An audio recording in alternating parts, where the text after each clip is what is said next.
গেছিলাম গড়িয়াহাটে শপিং করতে, কিন্তু শপিং করলে কি শুধু হবে, একটু তো খাওয়া দাওয়াও করতে হবে। চলে গেছিলাম গড়িয়াহাটের মোস্ট ফেমাস দোকান শঙ্কর কেবিনে। এই কেবিনটা কিন্তু অনেক পুরনো, আর এটা নিয়ে অনেক ভিডিওসও আমি দেখেছি, তাই অনেক দিন ধরেই ট্রাই করার ইচ্ছা ছিল, তাই ভাবলাম ট্রাই করেই নিই।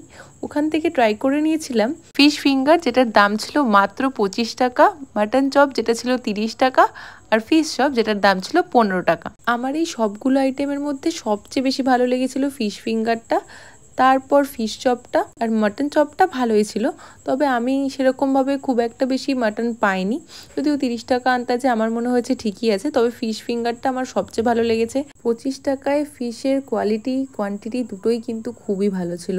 তাই তোমরা যদি এর মধ্যে পুজো শপিং করতে গড়িয়াহাটে যাও, তাহলে শঙ্কর কেবিনে কিন্তু ভিজিট করতেই পারো সন্ধেবেলা স্ন্যাক্সের জন্য।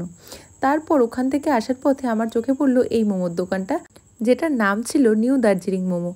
আর আমি তো অবাক হয়ে গেলাম, দোকানটায় দেখলাম 35 টাকায় 6 পিস চিকেন মোমো। তাই এই সুযোগটা মিস করা যায় না, ভাবলাম যে একটা ট্রাই করেই দেখি। 35 টাকা অনুযায়ী আমার তো মনে হয় ওয়ার্থ ইট ছিল। সাইজগুলো একটু ছোট ছিল, বাট দারুণ।